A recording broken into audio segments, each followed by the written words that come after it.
لا شريك له أشهد أن محمدا عبده ورسوله أرسله بالهدى ودين الحق ليظهره على الدين كله ولو كره المشركون اللهم صل على محمد وعلى آل محمد كما صليت على إبراهيم وعلى آل إبراهيم إنك حميد مجيد اللهم بارك على محمد وعلى آل محمد كما باركت على إبراهيم وعلى آل إبراهيم إنك حميد مجيد أما بعد فإن خير الحديث كتاب الله وخير الحدي حدي محمد صلى الله عليه وسلم وشر الأمور محدثاتها وكل محدثة بدعة وكل بدعة ضلالة أعوذ بالله من الشيطان الرجيم بسم الله الرحمن الرحيم يا أيها الذين آمنوا اتقوا الله حق تقاته ولا تموتن إلا وأنتم مسلمون. ബഹുമാന്യരായ സഹോദരന്മാരെ, സഹോദരികളെ, ജീവിതത്തിൽ കഴിവിൻ്റെ പരമാവധി അള്ളാഹുവിനെ സൂക്ഷിച്ചുകൊണ്ട് ജീവിക്കുകയും അള്ളാഹുവിന് ഇഷ്ടമുള്ള പ്രവർത്തനങ്ങൾ ധാരാളമായി ജീവിതത്തിൻ്റെ ഭാഗമാക്കി അള്ളാഹുവിന് ഇഷ്ടമില്ലാത്ത പ്രവർത്തനങ്ങളിൽ നിന്ന് മാറി നിന്നുകൊണ്ട് നല്ല മനുഷ്യരായി ജീവിക്കാൻ പരിശ്രമിക്കണമെന്ന് എന്നോടും നിങ്ങളോടും നമ്മുടെ എല്ലാം പരലോക രക്ഷയ്ക്ക് വേണ്ടി ആമുഖമായി ഉണർത്തുകയാണ്, വസിയത്ത് ചെയ്യുകയാണ്.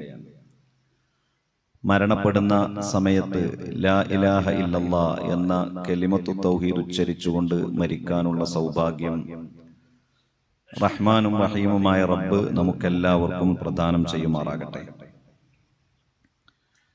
വിശുദ്ധ റമദാനിലെ അവസാനത്തെ 10 നാം പ്രവേശിച്ച സന്ദർഭത്തിൽ ഒരിക്കലും നമ്മുടെ ജീവിതത്തിൽ നിന്ന് വിട്ടുപോകാത്ത, വളരെ ശ്രദ്ധയോടുകൂടി ഈ 10 ദിവസങ്ങളിൽ നാം കാത്തു സൂക്ഷിക്കേണ്ട വളരെ പ്രധാനപ്പെട്ട ചില കാര്യങ്ങളെക്കുറിച്ചാണ് സംസാരിക്കാൻ ഉദ്ദേശിക്കുന്നത്. അതിലേറ്റവും പ്രധാനപ്പെട്ടത്, മുസ്ലിം സമുദായത്തിൽ സ്വാഭാവികമായി നാം സക്കാത്ത് എന്ന കർമ്മം നാം നിർവഹിക്കുന്നത്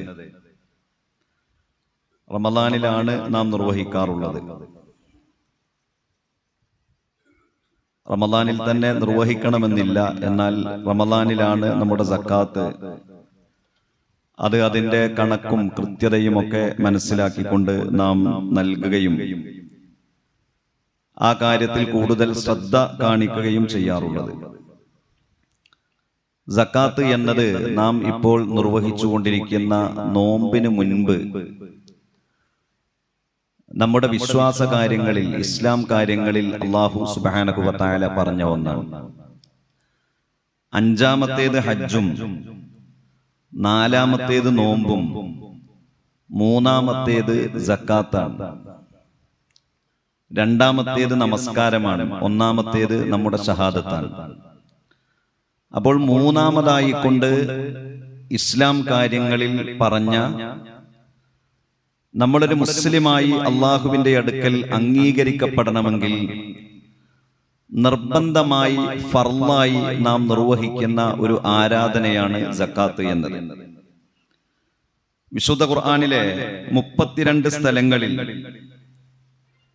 സക്കാത്തിനെ കുറിച്ച് സൂചിപ്പിക്കുന്നുണ്ട്. അതിൽ 27 സ്ഥലങ്ങളിൽ നമസ്കാരത്തിന്റെ കൂടെയാണ് സക്കാത്ത് സൂചിപ്പിക്കുന്നത്.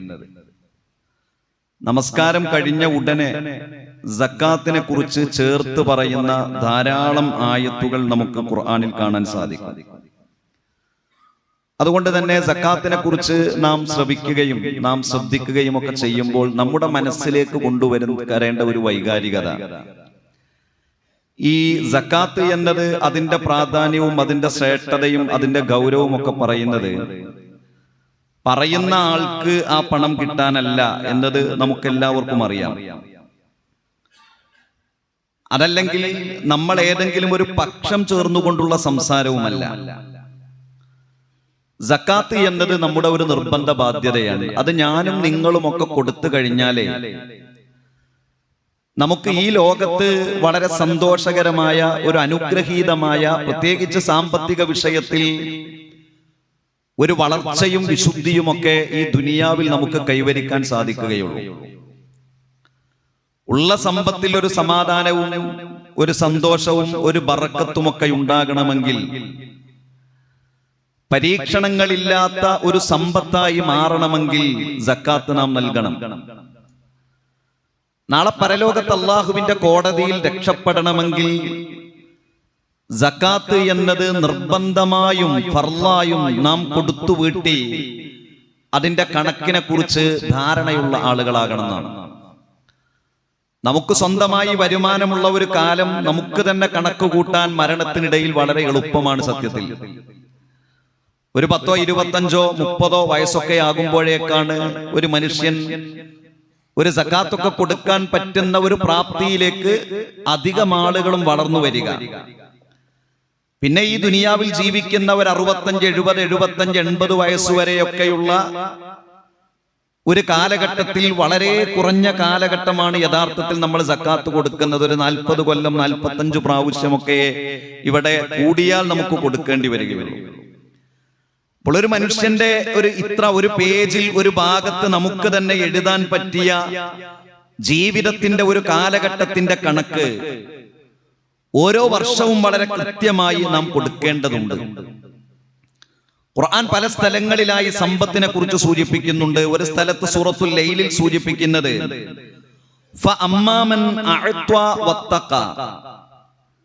അള്ളാഹുവിന്റെ മാർഗത്തിൽ ധനം ചിലവഴിക്കുകയും അള്ളാഹുവിനെ സൂക്ഷിക്കുകയും ചെയ്താൽ,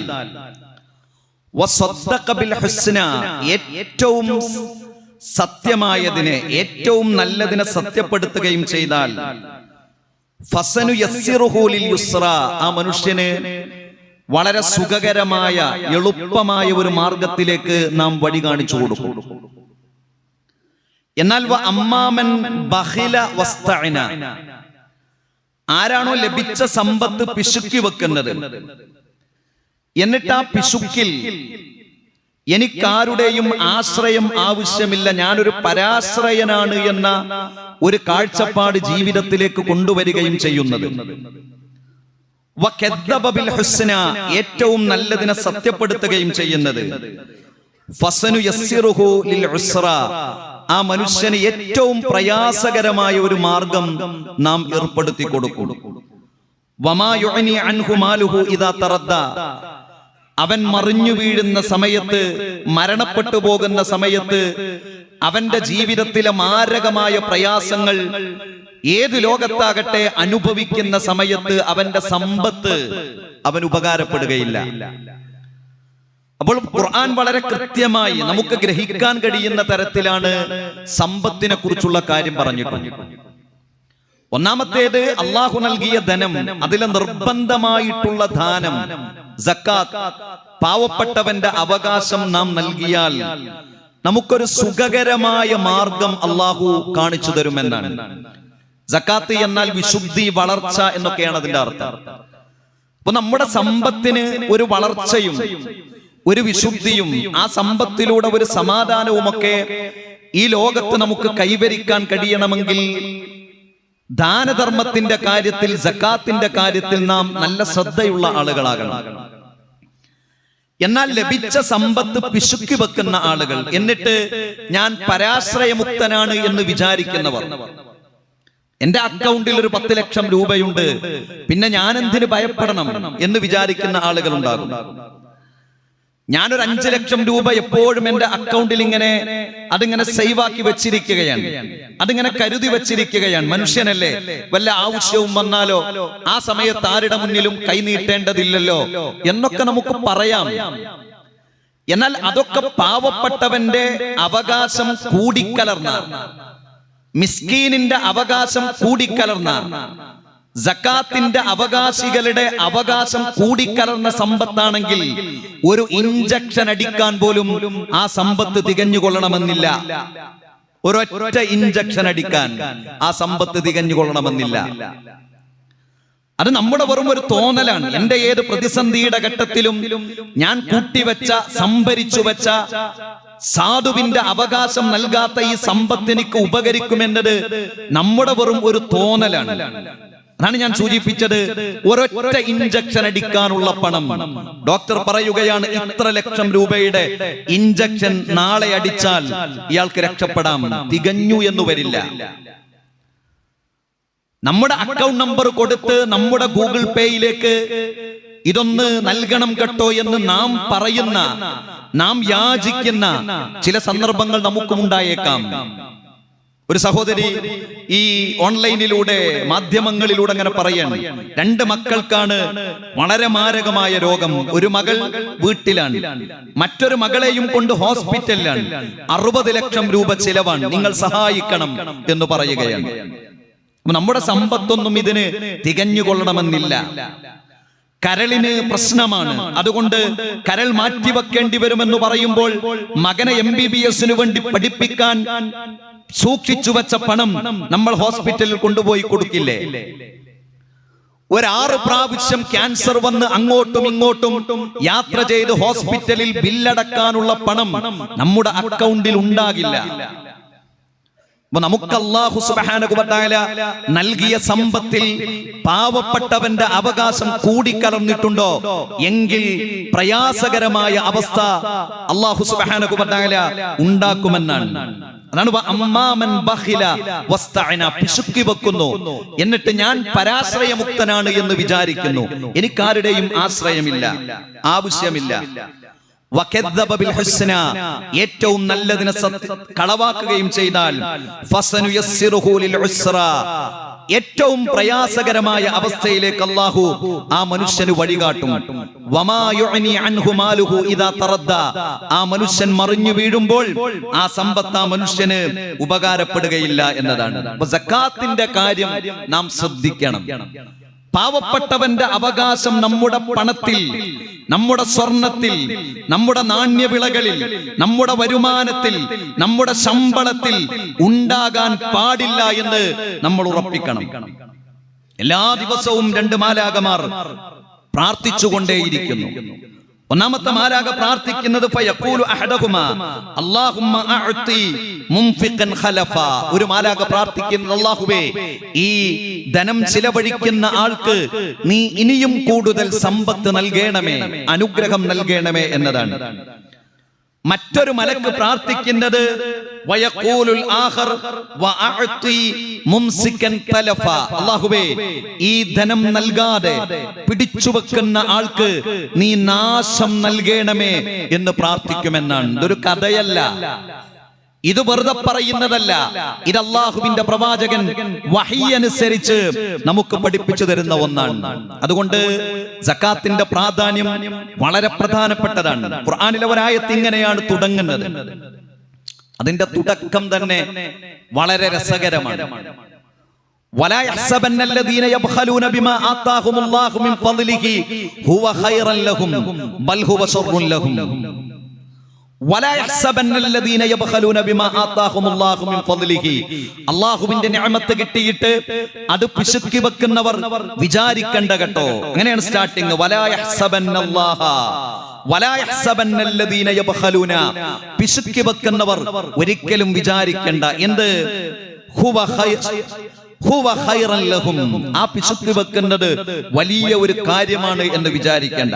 അതൊരു വലിയ കാര്യമാണ്. ഞാനിത് ഇങ്ങനെ സൂക്ഷിച്ചു വെക്കണം, ഇത് ആർക്കും കൊടുക്കൂല, ഇതെവിടെയും ചെലവഴിക്കൂല. ബൽ ഹുവ ശർറുൻ ലഹും, അത് നിങ്ങൾക്ക് തിന്മയാണ്. സയുതബ്ബഖൂന മാ ബഖലൂ ബിഹി യൗമൽ ഖിയാമ, നാളെ പരലോകത്ത് സകാത്ത് നൽകാതെ സൂക്ഷിച്ചു വെച്ച ആ സമ്പത്ത് കഴുത്തിൽ അല്ലാഹു ആഭരണമാക്കി അണിയിപ്പിക്കും. എന്നിട്ട് അല്ലാഹു പറയുന്നത് വലില്ലാഹി മീറാത്തുസ് സമാവാതി വൽ അർദ്, ആകാശങ്ങളിലും ഭൂമികളിലുമുള്ള അനന്തരം അല്ലാഹുവിനുള്ളതാണ്. അതിൽ നിന്ന് കുറച്ചങ്ങക്ക് നൽകിയത്. അല്ലാഹുവിന് നിങ്ങളുടെ പണമൊന്നും ആവശ്യമല്ല. പക്ഷെ അല്ലാഹു നിങ്ങളോട് നിയമം പറഞ്ഞു, ധനം ആരുടേതാ? അല്ലാഹുവിൻ്റെതാണ്. അതുകൊണ്ട് അള്ളാഹുവിനാണ് ആകാശഭൂമികളുടെ അനന്തരാവകാശം, അള്ളാഹുവിനുള്ളതാണ്. അള്ളാഹു നൽകിയ സമ്പത്തിൽ നിന്ന് നിങ്ങൾ സക്കാത്ത് നൽകണം. വല്ലാഹു ബിമാ തഅമലൂന ഖബീർ. നിങ്ങൾ ഈ വിഷയത്തിൽ, നിങ്ങൾ ഏതൊരു വിഷയത്തിലാണെങ്കിലും, നിങ്ങളുടെ സമ്പത്തിന്റെ വിഷയത്തിലാണെങ്കിലും, നിങ്ങൾ ചെയ്യുന്നതിനെ കുറിച്ച് അള്ളാഹു സൂക്ഷ്മമായി അറിയുന്നവനാണ് എന്ന് അള്ളാഹു സുബ്ഹാനഹു വ തആല സൂചിപ്പിക്കുകയാണ്. അതുകൊണ്ട് പ്രിയപ്പെട്ടവരെ, വളരെ ലളിതമാണ് സക്കാത്ത് നൽകുക എന്നത്. വളരെ ലളിതമാണ്.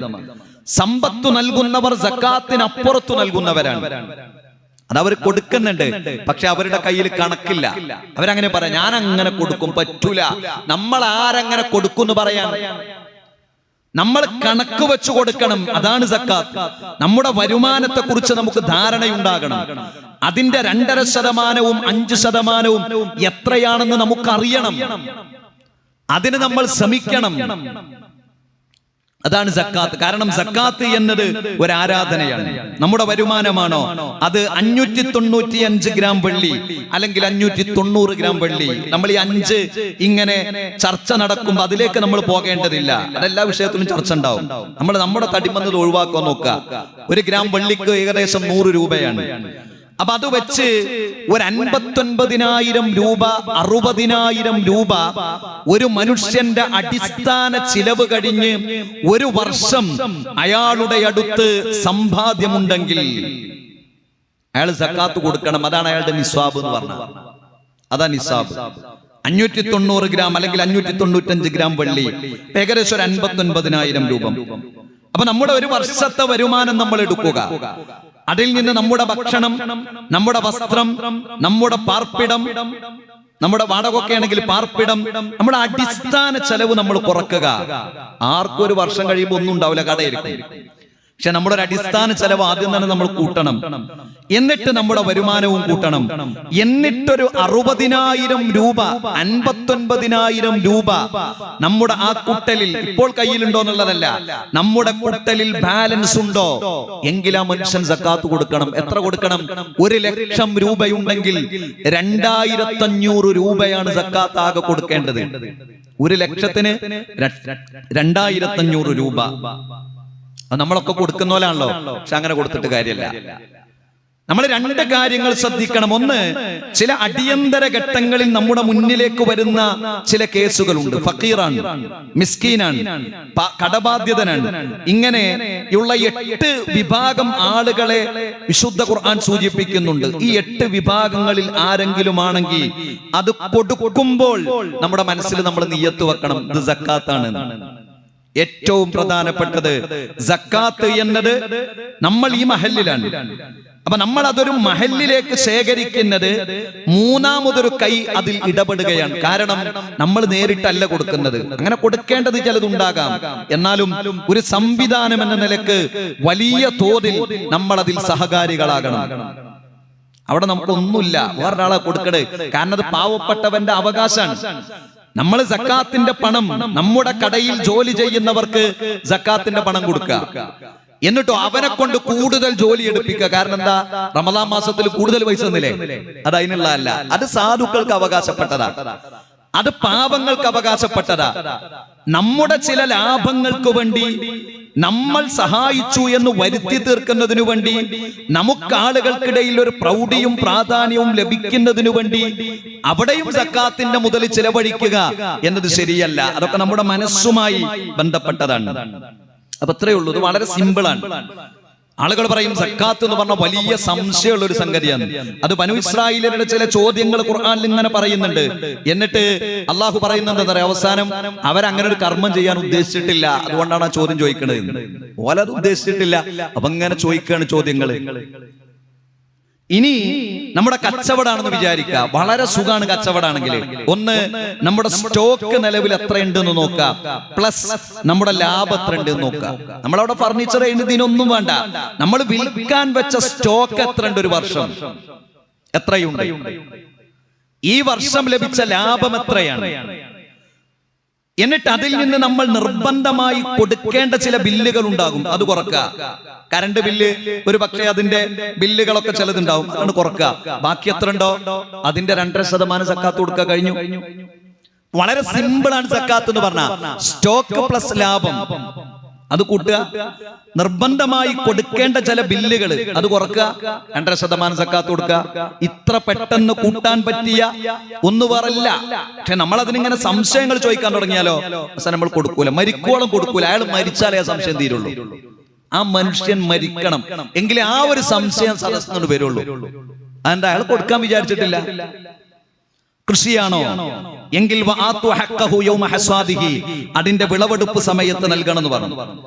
എത്ര ഏതാ നിസാബ്? 5 വസ്ക് തികയാതെ സക്കാത്തില്ലാന. അപ്പൊ ഏകദേശം 5 വസ്ക് എന്ന് പറഞ്ഞാൽ 6 കിൻഡൽ അരിയാണ്. അപ്പൊ നമ്മൾ നോക്കുക 6 കിൻഡൽ അരിക്ക് എത്ര വിലയാണ്? 50 രൂപ 1 കിലോ അരിക്ക് വിലയാണ്. അപ്പൊ 6 കിൻഡൽ എന്ന് പറഞ്ഞാൽ ഏകദേശം 30,000 രൂപ. അപ്പൊ നമ്മൾ തേങ്ങട്ടു, നമ്മൾ അടക്കട്ടു, നമ്മൾ റബ്ബർ വെട്ടി, നമ്മൾ ബാക്കിയുള്ള കാർഷികങ്ങൾ നോക്കി, അതൊരു വർഷത്തിന് നമ്മുടെ അടുത്തൊരു 30,000 രൂപക്ക് മുകളിൽ വരുന്ന ധാന്യങ്ങൾ കൃഷി വകുപ്പിൽ കിട്ടിയ പണമുണ്ടോ എങ്കിൽ അതിന്റെ 10%മോ 5%മോ നൽകണം. സ്വയം വളർന്നതാണെങ്കിൽ 10%. അത് സാധ്യത കുറവായിരിക്കും. വളട്ട് കൊടുക്കേണ്ടി വരും, വെള്ളം തേകി കൊടുക്കേണ്ടി വരും, വേറെ ജോലിക്കാരെ വിട്ട് പലതും ചെയ്തു കൊടുക്കേണ്ടി വരും. 10% കുറവായിരിക്കും നമ്മുടെ നാട്ടിൽ. അപ്പൊ 5% അതിന് സക്കാത്ത് നൽകണം. എന്താ 5%? അത് 5%ആണ് അല്ലാഹു സുബ്ഹാനഹു വ തആല പഠിപ്പിച്ചിട്ടുള്ളത്. അതുകൊണ്ട് അതിന്റെ 5% നൽകണം. അപ്പോ പണമായി, കച്ചവടമായി, കൃഷിയായി. മറ്റൊന്ന് സ്വർണമാണ്. സ്വർണത്രേ? സ്വർണം 1.5 പവനിലധികം. ഒരാളുടെ കയ്യിൽ 1.5 പവൻ സ്വർണമുണ്ടോ? ഒരാളുടെ സംരക്ഷണത്തില് 3 പെൺകുട്ടികളാ. 3 പെൺകുട്ടികളുടെയും വിവാഹം കഴിഞ്ഞിട്ടില്ല. ബാപ്പ ഓരോരുത്തർക്കും 4 വീതം പവൻ വാങ്ങി കൊടുത്തിട്ടുണ്ട്. അത് ബാപ്പയുടെ അണ്ടറിലുള്ള സ്വർണമാണ്. അയാൾ സക്കാത്ത് കൊടുക്കണം. എന്നാൽ ഒരു പെൺകുട്ടിയെ ബാപ്പ കെട്ടിച്ചയച്ചു. ബാപ്പ കെട്ടിച്ചു വിട്ടപ്പോ കുറച്ച് സ്വർണം കൊടുത്തു. ആ സ്വർണം കൊടുത്തത് പിന്നെ ആ പെൺകുട്ടിയുടെ സ്വർണ്ണ. പക്ഷെ അവള് പറയാ എന്റെ സ്വർണ്ണല്ല. അപ്പൊ ഭർത്താവ് പറയാ ഇന്ത്യ സ്വർണ്ണല്ല. വാപ്പ പറയാ ഇന്ത്യ സ്വർണ്ണല്ല, ഞങ്ങൾക്ക് തന്നിക്കണം. ഇങ്ങനെ 3 ആളും കൂടി ഒഴിയാൻ പറ്റൂല. ഇത് ആർക്കാണോ നൽകിയത്, ആരുടെ ഉടമസ്ഥതയിലാണോ, അത് പെണ്ണിന്റെ ഉടമസ്ഥതയിലാണ്. പെണ്ണിന് കൊടുത്ത സ്വർണ്ണ ആ പെണ്ണ് കണക്ക് കൂട്ടണം പണം, എന്നിട്ടോ അത് നൽകണം. 1 പവൻ സ്വർണത്തിന് 66,480 രൂപയാണ്. ഇൻഡു 10 6,98,040 രൂപ ഉണ്ടാവും 1.5 പവൻ എന്ന് പറഞ്ഞാൽ. അപ്പോ 6,98,000 7 ലക്ഷം റുപ്യ. 7 ലക്ഷം റുപ്യന്റെ 2.5% എത്രയാ? 1 ലക്ഷത്തിന്റെ 2,500 റുപ്യാണ്. കൂട്ടിയാൽ മതി. വളരെ സിമ്പിൾ ആണ്. അപ്പൊ വളരെ സുഖമാണ്. സക്കാത്ത് കൊടുക്കണമെന്നുണ്ടെങ്കിൽ വളരെ സുഖമാണ്. അതിന്റെ കണക്ക് വളരെ സുഖമാണ്. പക്ഷെ നമ്മളത് കൂട്ടി അത് ക്ലിയർ ആക്കി നമ്മളത് നൽകണം. റമദാൻ 1 തന്നെ പറ്റുമെങ്കിൽ നൽകണം. നമ്മൾ എന്നാണ് നൽകുന്നത്? ആ മാസം. നമ്മൾ നമ്മുടെ പള്ളിക്ക്, നമ്മുടെ സക്കാത്ത് സെല്ലിലേക്ക് എല്ലാ വർഷവും അയച്ചു കൊടുക്കുന്ന ആളുകളാണ്. അതിന്റെ ഒരു പ്രധാനപ്പെട്ട വീതം നമ്മൾ അയച്ചു കൊടുക്കും. നമ്മൾ ഒന്നും നോക്കരുത്, കൊടുക്കാനുള്ളതാണ്. എല്ലാവരുടെ കയ്യിലും ഗൂഗിൾ പേ ഉണ്ടാവും, അതല്ലെങ്കിൽ പണം ഉണ്ടാവും. അത് ഒറ്റ കൊടുക്കല് കൊടുക്കലാവും. കാരണം നമുക്ക് രക്ഷപ്പെടണം. നമ്മുടെ പണം കൊണ്ട് നമുക്ക് ബറക്കത്തുണ്ടാകണം. ഈ ലോകത്തും പരലോകത്തും അള്ളാഹുവിന്റെ മുൻപിൽ വിചാരണക്ക് നിൽക്കാൻ നമുക്ക് കഴിയണം. ഖുർആൻ പറഞ്ഞല്ലോ, സ്വർണത്തെ കുറിച്ചൊക്കെ ഖുർആൻ പറഞ്ഞു. സ്വർണത്തെ കുറിച്ചൊക്കെ അങ്ങനെ ഓരോ പ്രസംഗങ്ങൾ വരും. അണിയുന്നതിന് സക്കാത്തില്ല, അണിയാത്തതിന് സക്കാത്തില്ല. അതിങ്ങനെ ഷെയർ ചെയ്യാ, പിന്നെ ആളുകൾ അത് കൊടുക്കണ്ടല്ലോ, രക്ഷപ്പെടൂല. 1.5 പവൻ കയ്യിലുണ്ടോ, എവിടെ വെച്ചതാണെങ്കിലും, അണിയുന്നതാണെങ്കിലും അണിയാത്തതാണെങ്കിലും അതിന്റെ സക്കാത്ത് 2.5% കണക്ക് കൂട്ടി കൊടുക്കണം. ഖുർആൻ പറയാ, വല്ലദീന യക്നിസൂന ദഹബ വൽ ഫിദ്ദ, സ്വർണവും വെള്ളിയും കെൻസാക്കിക്കൊണ്ട് നിധിയാക്കി വെച്ച ആളുകൾ.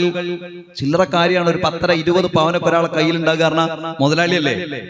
10-12 ലക്ഷം റുപ്യ കയ്യിലില്ലേ? അള്ളാഹുവിന്റെ മാർഗത്തിൽ അത് വിനിയോഗിക്കാത്ത ആളുകൾ. എന്നിട്ടാണ് ഖുർആന്റെ പദം നമ്മൾ ശ്രദ്ധിക്കേണ്ടത്. അതായത് ഒരു 20 പവൻ സ്വർണ്ണം ഉണ്ട് എന്ന് പറയുമ്പോൾ എന്താ തോന്നുന്ന ഒരാൾക്ക്? ഒരു സന്തോഷം തോന്നുന്നുണ്ടല്ലോ. 20 പവന്റെ വീട്ടിലുണ്ട്. അള്ളാഹ് സന്തോഷം എടുത്തുവിടെ. ഫബശ്ശിറുഹും, അവർക്ക് നീ സന്തോഷ വാർത്ത അറിയിക്കുക. ബിഅദാബിൻ അലീം, വേദനയേറിയ ശിക്ഷ കൊണ്ട്. സക്കാത്ത് കൊടുത്തില്ലേ, വേദനയേറിയ ശിക്ഷ കൊണ്ട് നീ സന്തോഷ വാർത്ത അറിയിക്കുക. യൗമ യുഹ്മാ അലൈഹാ ഫീ നാരി ജഹന്നമ ഫതുഖ്വാ ബിഹാ ജിബാഹുഹും വജുനൂബുഹും. നാളെ ഈ സ്വർണം ചൂടാക്കും. സ്ത്രീപ്പെട്ടിക്കൊക്കെ തിന്നാണ് അറബിയിൽ പദമുണ്ടായത്. ഫതുഖ്വാ, അല്ലാഹു ചൂടാക്കും. ജിബാഹുഹും വജുനൂബുഹും, അവരുടെ പാർശ്വവും നെറ്റിയുമൊക്കെ. എന്നിട്ട് അല്ലാഹു ചോദിക്കും, ഹാദാ മാ കനസ്തും ലി അൻഫുസികും, നീ നിനക്ക് വേണ്ടി സമ്പാദിച്ചു വെച്ച സമ്പാദ്യമാണിത്. ഫദൂഖു മാ കുൻതും തക്നിസൂൻ, അതുകൊണ്ട് അനുഭവിച്ചോ എന്ന് അല്ലാഹു സുബ്ഹാനഹു വ തആല പറയുമെന്നാണ്. അതുകൊണ്ട് പ്രിയപ്പെട്ടവരെ, ഇതൊക്കെയാണ് നമ്മുടെ നാട്ടിൽ ഏകദേശം നമ്മൾ സക്കാത്തായി കൊടുക്കേണ്ടത്. നമ്മുടെ വരുമാനം, നമ്മുടെ കച്ചവടം, നമ്മുടെ കാർഷിക വിളകൾ, നമ്മുടെ കയ്യിലുള്ള സ്വർണം, ഇത് നിസ്വാബെത്തി കഴിഞ്ഞാൽ ഇതിന് സക്കാത്ത് നൽകുക എന്നത് നിർബന്ധമാണ്, ഫർളാണ്. കണക്കുകൂട്ടി വരുമാനം കൃത്യമാക്കി നമ്മൾ നൽകണം. നമ്മുടെ പള്ളിയിൽ അതിനുള്ള സംവിധാനം ഉണ്ട്. അതിവിടെ എത്തിയാൽ അത് ഫഖീറിലേക്ക് പോകും, മിസ്കീനിലേക്ക് പോകും, കടബാധ്യതയിലേക്ക് പോകും, ഇവരിലേക്കൊക്കെ പോകും. 8 വിഭാഗം ആളുകളിലേക്ക് ഇത് പോകും. അപ്പോ ഈ കാര്യം നമ്മൾ വളരെ ഗൗരവത്തോടുകൂടി ഈ വിശുദ്ധ റമദാനിൽ നാം ശ്രദ്ധിക്കേണ്ടതുണ്ട്. രണ്ടാമത്തെ ഒരു ഭാഗം നമ്മൾ അവസാനത്തെ 10-ലാണുള്ളത്. റമദാൻ നമ്മളോട് വിട പറഞ്ഞുകൊണ്ടേയിരിക്കുകയാണ്. അവസാനത്തെ 10 സജീവമാകാനുള്ള 10ആണ്, നിർജീവമാകാനുള്ള 10 അല്ല. 7 സൊഫ് 6 സൊഫ് തറാവീഹിനുള്ളിടത്തുനിന്ന് 2 സൊഫ് 2.5 സൊഫിലേക്ക് ചുരുങ്ങുമ്പോ ബാക്കിയുള്ള 3.5 സൊഫിൽ നിന്ന് ആരാണ് പിൻവാങ്ങിയത്? ഞാനല്ല എന്ന് നമുക്ക് ഉറപ്പിക്കാൻ കഴിയണം. അല്ല, ബാക്കിയുള്ളവരല്ല, ഞാനല്ല, ഞാൻ പിൻവാങ്ങിയിട്ടില്ല. ഞാൻ ഒന്നാമത്തെ ദിവസത്തെ ആവേശം എത്രയാണ്, അതേ ആവേശം എനിക്കുണ്ട്. ഞാനല്ല, വേറെ ആരും ആയിക്കോട്ടെ, ഞാനല്ല, അത് നമ്മൾ ഉറപ്പിക്കണം. അതാ ഉറപ്പിക്കണ്ടേ, ഞാനല്ല എന്നുള്ളതാ ഉറപ്പിക്കണ്ടേ. അല്ലാഹുവിന്റെ റസൂൽ യജ്തഹിദു ഫിൽ അശരിൽ അവാഖിരി മിൻ റമളാൻ മാ ലാ യജ്തഹിദു ഫി ഗൈരിഹാ. റമളാനിലെ അവസാനത്തെ 10-ലാണ് അല്ലാഹുവിന്റെ പ്രവാചകൻ കഠിനാധ്വാനം ചെയ്തിരുന്നത്. കഠിനാധ്വാനം. ഒന്ന്, പ്രവാചകൻ അഹ്യൽ ലൈല, രാത്രിയെ ജീവിപ്പിച്ചു. വഅയ്ഖല അഹ്ലഹു, കുടുംബത്തെ വിളിച്ചുണർത്തി. വശദ്ദ മിസ്റഹു, തുണി മുറുക്കിയെടുത്തു. ഭാര്യമാരുടെ അടുത്തൊന്നും പോയില്ല. 10 ദിവസം സജീവമായി. അല്ലാഹുവിന്റെ റസൂൽ പൂർണ്ണമായി ഇഅ്തികാഫിലായിരുന്നു അവസാനത്തെ 10 എന്നാണ്. അസറിന് ശേഷം മഗ്രിബിന്റെ തൊട്ട് മുൻപാണ് പോയാൽ പിന്നെ അവസാനത്തെ നോമ്പ് കഴിയുന്നതോടുകൂടെ മഗ്രിബായാൽ അതുവരെ പ്രവാചകന്റെ ഇഅ്തികാഫായിരുന്നു. കാന യഅ്തഖിഫു ഫിൽ അശരിൽ അവാഖിരി മിൻ റമളാൻ ഹത്താ തവഫാഹു, മരണപ്പെടുന്നതുവരെ പ്രവാചകൻ സല്ലല്ലാഹു അലൈഹി വസല്ലം അവസാനത്തെ 10 ദിവസങ്ങൾ ഇഅ്തികാഫിരുന്നു. സുമ്മ ഇഅ്തഖഫ അസ്വാജഹു മിൻ ബഅദിഹി, പിന്നെ പ്രവാചകന്റെ മരണശേഷം ഭാര്യമാരും ഇഅ്തികാഫിരുന്നിരുന്നു എന്നാണ്. അപ്പൊ നമുക്ക് ഇഅ്തികാഫ് പൂർണ്ണമായി അങ്ങനെ ഇരിക്കാൻ പറ്റുന്ന ആളുകൾക്ക് അങ്ങനെ ചെയ്യാം. എന്നാൽ ഇഅ്തികാഫിനൊരു നിയ്യത്ത് വെച്ച് ഒരാള്, ഞാൻ ഒരു രാത്രി ഇഅ്തികാഫിരിക്കുകയാണ്, നിയ്യത്ത് വേണം, വെറുതെ പള്ളി കയറല്ല. ഒരു രാത്രി ഞാൻ അവസാനത്തെ 10 ഇഅ്തികാഫിരിക്കുകയാണ്. ആ നിയ്യത്ത് നമ്മൾ വെച്ചാൽ അവിടെ ഷർത്തും വേണം. എന്ത്? ഇനി ഭൗതികമായ കാര്യങ്ങളിലൊന്നും ഞാൻ ഇടപെടൂല. നമ്മളിങ്ങനെ മൊബൈൽ തുറന്നു വെച്ചിട്ട് ഇടക്ക് കടയിൽ നിന്ന് ഒരു ഫോൺ വരിക, അതിന് മറുപടി കൊടുക്കുക, ഇടക്ക് വാട്സപ്പ് മെസ്സേജുകളൊക്കെ ഇങ്ങനെ അനാവശ്യമായ കാര്യങ്ങളൊന്നും ഇഅ്തികാഫിൽ കയറിയാൽ പിന്നെ ചെയ്യാൻ പറ്റൂല. ഇഅ്തികാഫ് എന്ന് പറഞ്ഞാൽ മസ്ജിദിൽ അല്ലാഹുവിനെ ഇബാദത്ത് ചെയ്യാൻ വേണ്ടി ചടഞ്ഞിരിക്കുന്നതാണ് ഇഅ്തികാഫ്. അത് ഒരാള് ഒരു രാത്രി, അല്ലെങ്കിൽ ഒരു പകൽ, അല്ലെങ്കിൽ 2 ദിവസം, അതല്ലെങ്കിൽ ഒരു മനുഷ്യൻ ഞാൻ ളുഹ്ർ മുതൽ മഗ്രിബ് വരെ, അല്ലെങ്കിൽ ളുഹ്ർ മുതൽ അസ്ർ വരെ, ഇങ്ങനെ ഒരാൾക്ക് നിയ്യത്താക്കാം. പക്ഷെ നമുക്ക് ആ ഒരു നിയ്യത്ത് വേണം. ആ സമയം എന്തിനുള്ളതാ? പ്രാർത്ഥിക്കാനുള്ളതാണ്. ആ സമയം എന്തിനുള്ളതാ?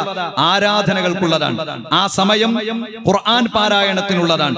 ആ സമയം പ്രാർത്ഥനക്കുള്ളതാണ്. അപ്പൊ ഈ അവസാനത്തെ 10-ൽ കുറച്ച് സമയമെങ്കിലും, കുറച്ച് മണിക്കൂറെങ്കിലും ഈ വിഷയത്തിൽ ശ്രദ്ധയുള്ള ആളുകളാകാൻ നമുക്ക് സാധിക്കേണ്ടതുണ്ട്. ഈ 10 ദിവസം കഴിഞ്ഞ പിന്നെ ഫുള്ള് തിരക്കേയിരിക്കും നമുക്ക്.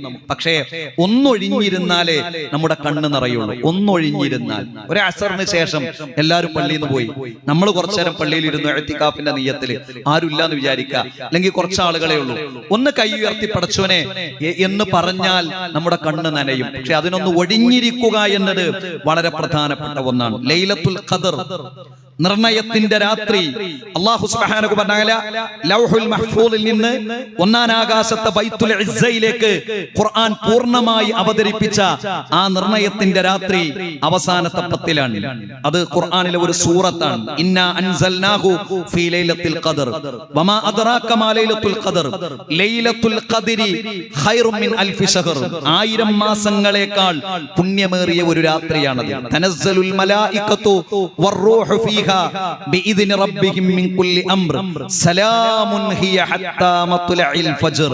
ജിബ്രീലും മാലാഖമാരും മനുഷ്യരുടെ അടുത്തേക്ക് ഇറങ്ങി വന്ന് സമാധാനം പറയുന്ന, പ്രഭാതം വരെ സമാധാനം മുറ്റി നിൽക്കുന്ന ഒരു രാത്രിയാണ്. 83 വർഷവും 4 മാസവും ഒരു മനുഷ്യൻ ഓരോ ശ്വാസത്തിലും ഇബാദത്തുകൾ എടുക്കുന്നത് പോലെയുള്ള പുണ്യം അതിലുണ്ടാകും. അപ്പൊ റമദാനിലെ ഇന്ന് 21ാം രാവാണ്. ഇന്ന് തറാവീഹ് നിസ്കരിക്കാൻ നിൽക്കുമ്പോ നമുക്ക് ആ ബോധം വേണം. അതാണ് സഹോദരങ്ങളെ നമുക്കുണ്ടാണ്ട്. ഇന്ന് എന്നും നിൽക്കുന്നത് പോലെയല്ല. പടച്ചോനെ, ഇന്ന് 21ാം രാവാണ്. ഇന്നത്തെ തറാവീഹ് റസൂൽ പറഞ്ഞല്ലോ, മൻ ഖാമ ലൈലത്തുൽ ഖദ്രി ഈമാനൻ വഹ്തിസാബ. ലൈലത്തുൽ ഖദ്റിന്റെ ആ രാത്രിയിൽ ഈമാനോടുകൂടി പ്രതിഫലേച്ഛയോടുകൂടി, അതാണ് ആ വിചാരം. അല്ലാഹുവേ, ഇന്ന് 21ാം രാവാണ്, അവസാനത്തെ 10ലെ കൂടുതൽ സാധ്യതയുള്ള ഒറ്റയിട്ട രാവാണ്. അങ്ങനെ വിചാരിച്ച് ആ മനുഷ്യൻ ആ രാത്രി നമസ്കാരം നമസ്കരിച്ചാൽ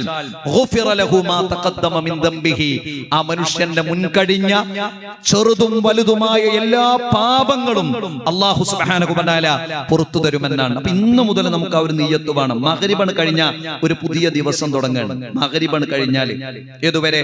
സുബഹി വരെ.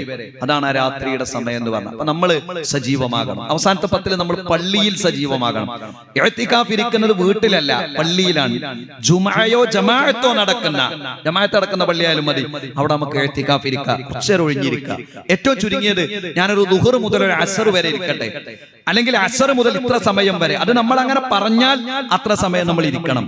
നമ്മൾ അങ്ങനെ വിചാരിച്ചാൽ അത്ര സമയം നമ്മൾ ഇരിക്കണം. കുറച്ചേരം ഫോണും എന്ത് ചെയ്യേണ്ടി വരും? ഒന്ന് ഓഫാക്കേണ്ടി വരും. കുറച്ചേരം ആളുകൾക്ക് വിളിച്ചാൽ കിട്ടൂല, ഒന്നും സംഭവിക്കാല്ല. വിളിച്ചാൽ കിട്ടിയിട്ടില്ലെങ്കിൽ വാട്സപ്പിൽ മെസ്സേജ് അയച്ചോളൂ, കഴിഞ്ഞാൽ നമുക്ക് നോക്കാം എന്താന്നുള്ളത്. അപ്പൊ ഒന്ന് കുറച്ച് സമയം ഈ അവസാനത്തെ 10ൽ നാം ശ്രദ്ധിക്കേണ്ടതുണ്ട്. ആയിഷ റളിയല്ലാഹു അൻഹ പ്രവാചകരോട് ചോദിച്ചു, പ്രവാചകരെ, റമദാനിലെ അവസാനത്തെ 10ൽ ലൈലത്തുൽ ഖദ്റിനെ പ്രതീക്ഷിക്കുന്ന ആ രാവിൽ ഞങ്ങൾ എന്താണ് പ്രവാചകരെ പ്രാർത്ഥിക്കേണ്ടത്? അല്ലാഹുവിന്റെ റസൂൽ സ്വല്ലല്ലാഹു അലൈഹി വസല്ലമ പറഞ്ഞു, അല്ലാഹുമ്മ ഇന്നക അഫുവുൻ തുഹിബ്ബുൽ അഫ്വ ഫഅഫു അന്നി. അല്ലാഹുമ്മ, അല്ലാഹുവേ, ഇന്നക അഫുവുൻ, അല്ലാഹുവേ, നീയാണല്ലോ ഞങ്ങൾ ചെയ്ത പാപങ്ങൾക്കെല്ലാം മാപ്പ് നൽകുന്നത്. അല്ലാഹുവേ, നീയാണല്ലോ ഞങ്ങൾക്ക് മാപ്പ് നൽകുന്നത്. തുഹിബ്ബുൽ അഫ്വ, മനുഷ്യർക്ക് മാപ്പ് നൽകുക എന്നതിനെ നീ ഇഷ്ടപ്പെടുന്നുണ്ടല്ലോ. ഫഅഫു അന്നി, അല്ലാഹുവേ, അതുകൊണ്ട് എനിക്ക് നീ മാപ്പ് നൽകണമേ റബ്ബേ എന്ന അല്ലാഹുവിനോട് നമ്മൾ വളരെ ആത്മാർത്ഥമായി നമ്മൾ പ്രാർത്ഥിക്കേണ്ടതുണ്ട്, നാം മനസ്സിലാക്കേണ്ടതുണ്ട് പ്രിയപ്പെട്ടവരെ. അതുകൊണ്ട് ഈ വിശുദ്ധ റമദാനിലെ അവസാനത്തെ 10 ദിനങ്ങൾ നാം കൊടുക്കേണ്ട സാമ്പത്തികമായ ബാധ്യതയും ഇടപാടും സക്കാത്ത് നമ്മൾ കൊടുത്ത് അവസാനിപ്പിക്കണം. കാരണം ഇനി അടുത്ത വർഷമേ ഉള്ളൂ, തീർക്കണം. നമ്മൾ ഒരു കൊല്ലം കൃത്യമാകുമ്പോൾ കൊടുക്കണം. ഈ വർഷം എന്നാണ് കൊടുത്തത്, അതിന് മുൻപ് അടുത്ത വർഷം വന്നാൽ അതിന് മുൻപ് നമ്മൾ കൊടുക്കണം. ശ്രദ്ധിക്കണം. അവസാനത്തെ 10ൽ നാം സജീവമാകണം. അള്ളാഹുവിന് വേണ്ടി ആരാധനകളിൽ നാം മുഴുകണം. അള്ളാഹുവിലേക്ക് അടുക്കണം. അള്ളാഹു സുബ്ഹാനഹു വ തആല നമ്മെ അനുഗ്രഹിക്കുമാറാകട്ടെ.